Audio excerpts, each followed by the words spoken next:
Les images formées par un miroir plan. Vous êtes dans votre cahier de notes à la page 20 et là c'est bien important de remarquer qu'on a affaire à un miroir plan parce que un miroir courbe ça va se faire tout à fait différemment. Le rayon qui part de l'objet. Ceci est un objet. On va l'appeler objet. Et ici, ça va être l'image. L'objet, c'est ce qui est vraiment, qui est réel, qui est tangible et qui se reflète dans le miroir. Son image, ça se prend pas, ça se touche pas, ça peut se trouver sur un écran ou se former derrière le miroir, dépendamment du fait si c'est une image réelle ou une image qui est virtuelle. Dans le cas d'un miroir plan, il s'agit toujours d'une image qui est virtuelle. Alors, on va l'écrire ici. Virtuelle, pourquoi?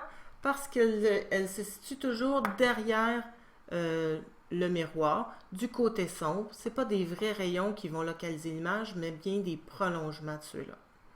Je vais utiliser ma règle et vous devriez vous aussi l'utiliser dans ce cas-là. Ça vous prend une règle et un crayon bien aiguisé pour limiter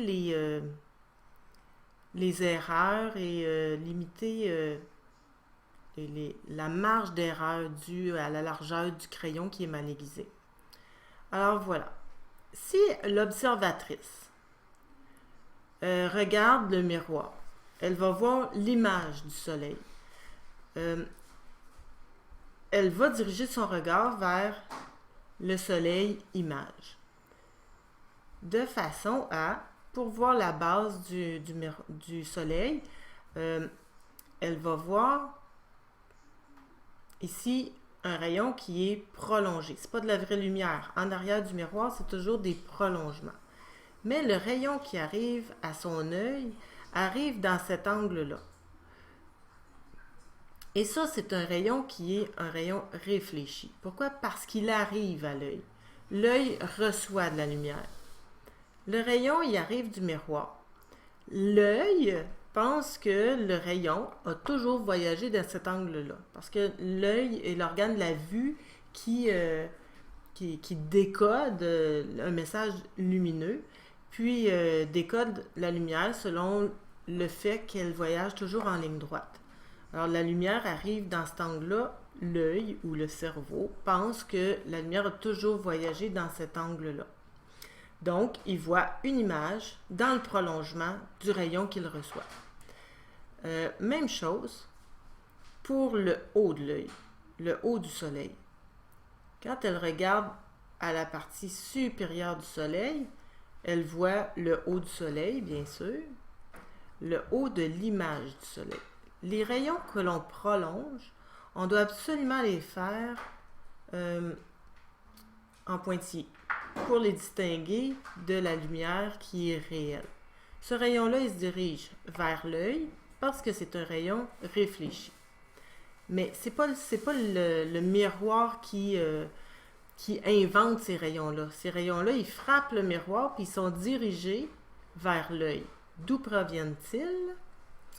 C'est certain que si on voit ici le haut du soleil, ben c'est que le rayon qui frappe le miroir là, il arrive du haut du soleil, objet.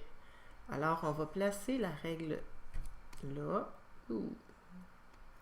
La règle, je recommence.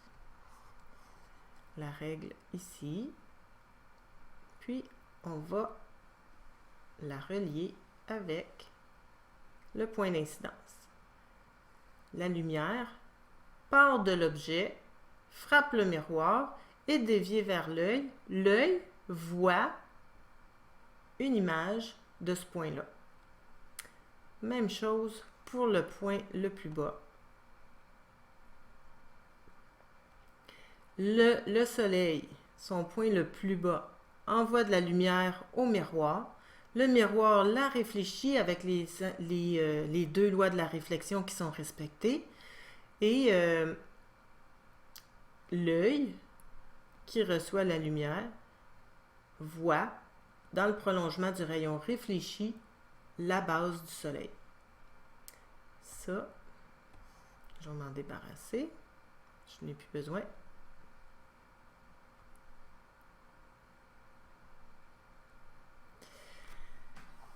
les rayons que j'ai dessinés à partir du soleil objet sont des rayons